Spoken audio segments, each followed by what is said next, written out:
क्या आपने कभी सोचा है भगवान शिव के नाम पर निकलने वाली आस्था की सबसे बड़ी यात्रा में कुछ ऐसे लोग भी घुस चुके हैं जिनकी वजह से लाखों सच्चे श्रद्धालुओं का नाम बदनाम हो रहा है। अगर मैं आपसे कहूं कि प्रशासन महीनों पहले नियम बनाता है, चेतावनी देता है, बार बार अपील करता है, लेकिन उसके बावजूद कुछ लोग ना नियम मानते हैं ना कानून, तो क्या ऐसे लोगों पर कार्रवाई होनी चाहिए?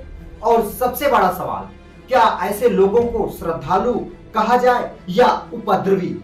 नमस्कार, मैं हूं शिव भगवान, आपका अपना दोस्त, और आज हम किसी धर्म की नहीं, किसी राजनीति की नहीं, बल्कि कानून, अनुशासन और जिम्मेदारी की बात करने वाले हैं। इस वीडियो में मैं आपको एक एक करके बताऊंगा कि आखिर क्यों इस बार प्रशासन इतना सख्त दिखाई दे रहा है, क्यों डीजे की ऊंचाई नापी जा रही है, क्यों चालान काटे जा रहे हैं, और आखिर क्यों कुछ घटनाओं के बाद सरकार ने साफ कह दिया कि नियम तोड़ोगे तो कार्रवाई होगी।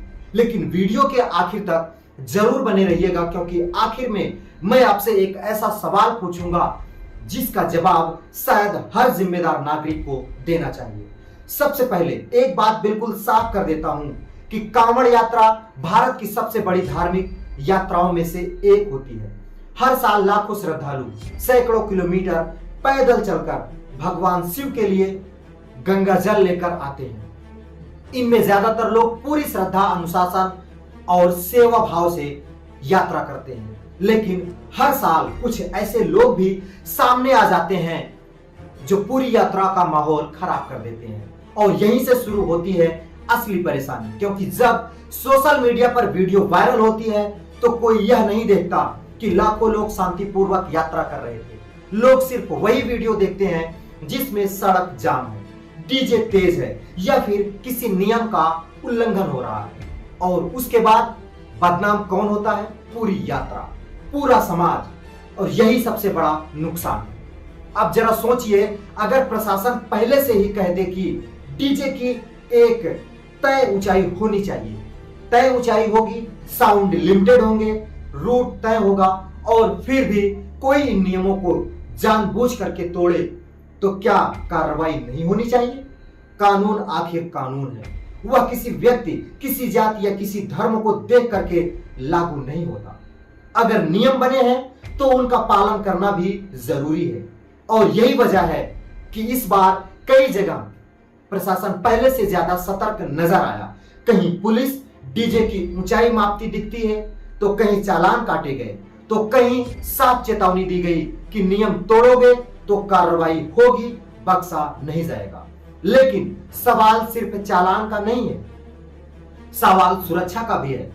आपने कई बार देखा होगा, ऊंचे डीजे, बड़ी गाड़ियां, ऊपर बिजली की लाइनें और नीचे हजारों लोगों की भीड़। ऐसी स्थिति में अगर एक छोटी सी भी गलती हो जाए तो उसका परिणाम कितना बड़ा हो सकता है, शायद आप नहीं समझ सकते, यह किसी से छिप नहीं सकता। इसीलिए प्रशासन बार बार कहता है, नियम इसीलिए नहीं बनाए जाते कि लोगों को परेशान किया जाए, बल्कि इसीलिए बनाए जाते हैं ताकि कई हादसे होने से बच जाएं।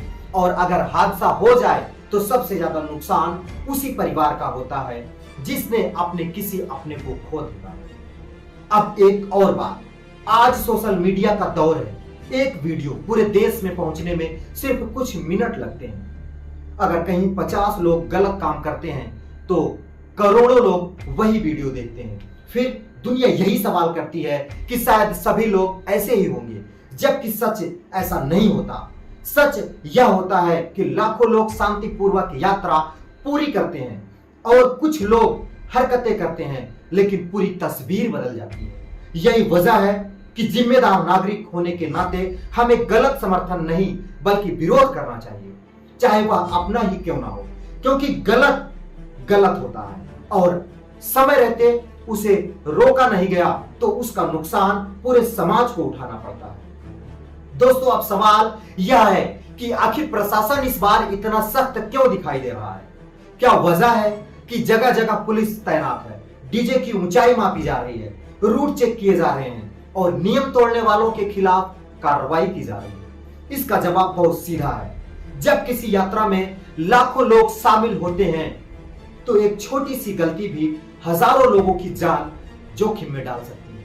इसीलिए प्रशासन पहले से तैनात है, रूट तय की है, एम्बुलेंस की व्यवस्था करती है, ट्रैफिक प्लान बनाती है ताकि श्रद्धालुओं को कोई परेशानी ना हो और आम लोगों को भी कोई परेशानी ना हो, उनका भी जीवन पूरी तरीके से सुरक्षित रहे और कोई भी प्रभावित ना हो। लेकिन सोचिए, अगर कोई व्यक्ति खुद ही नियम तोड़ना शुरू कर दे तो फिर व्यवस्था कैसे चलेगी? यही सबसे बड़ी चुनौती शुरू होती है। अब एक दृश्य आपने दिमाग में लाइए, एक सड़क है, उसी सड़क से कांवड़ यात्रा गुजर रही है, उसी सड़क से एक एम्बुलेंस भी निकल रही है, उसी सड़क से स्कूल बस भी जाती है और उसी सड़क से रोजमर्रा के लोग भी आते जाते हैं। अगर रास्ता पूरी तरह जाम हो जाए तो सबसे ज्यादा नुकसान किसका होगा? किसी ऐसे परिवार का जो अस्पताल पहुंचने की कोशिश कर रहा हो। इसीलिए सड़क पर अनुशासन केवल कानून के विषय पर नहीं बल्कि इंसानियत का भी विषय बन जाता है। आज एक वीडियो वायरल होती है और लाखों लोग बिना पूछे, बिना पूरी जानकारी के राय बना लेते हैं। अगर कहीं कुछ लोग नियम तोड़ते हुए दिखाई देते हैं तो उसी वीडियो के आधार पर पूरी यात्रा को गलत ठहरा दिया जाता है। यही सबसे बड़ी समस्या है। कुछ लोगों की गलती लाखों श्रद्धालुओं की छवि खराब कर देती है और इसका नुकसान उन लोगों को उठाना पड़ता है जो पूरी श्रद्धा और अनुशासन के साथ यात्रा कर रहे हैं। इसीलिए जरूरत है गलत और सही में फर्क करने की।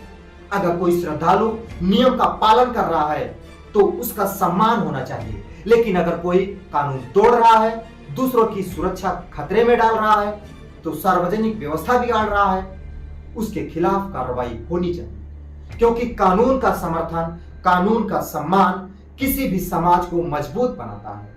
अब सवाल आपसे, क्या धार्मिक आस्था और कानून दोनों साथ साथ चल सकते हैं?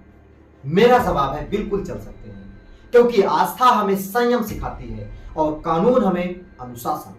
अगर दोनों साथ चलें तो समाज भी सुरक्षित रहेगा और आस्था का भी सम्मान बढ़ता जाएगा। लेकिन अगर दोनों आमने सामने खड़े हो जाएं या आमने सामने खड़े कर दिए जाएं तो नुकसान सभी का होगा। दोस्तों, अगर आपने इस वीडियो को यहां तक देखा है तो आप एक बात बिल्कुल साफ समझ लीजिए, किसी भी धार्मिक यात्रा की पहचान कुछ लोगों की गलत हरकतों से नहीं हो सकती, लेकिन अगर गलत करने वालों की कोई रोकेगा नहीं तो बदनामी पूरे समाज की होगी। आज सोशल मीडिया का दौर है। एक वीडियो, एक रील, 30 सेकंड का वीडियो, 30 सेकंड की क्लिप पूरे देश दुनिया तक पहुंच जाती है। लोग यह नहीं देखते कि लाखों श्रद्धालु सही हैं, बल्कि कुछ को गलत देखकर सबको गलत ठहरा दिया जाता है। दोस्तों, अगर वीडियो अच्छा लगा हो तो इस वीडियो को लाइक करना मत भूलना। लेकिन एक बात याद रखिए, अपनी बात तथ्यों के साथ रखिए, सम्मानजनक भाषा में रखिए, क्योंकि मजबूत समाज वही होता है जहां मतभेद हो सकते हैं लेकिन मर्यादा नहीं टूटती। अगर आपको यह वीडियो जानकारी पूर्वक लगा हो तो वीडियो को लाइक और अपने दोस्तों के साथ शेयर और ऐसे ही और वीडियो के लिए हमारे चैनल को सब्सक्राइब करना बिल्कुल मत भूलना। मैं मिलता हूं आपसे अगली वीडियो में एक और बड़े मुद्दे के साथ और उसके पीछे छिपे पूरे सच के साथ। तो दोस्तों, दीजिए इजाजत। जय हिंद, जय भारत।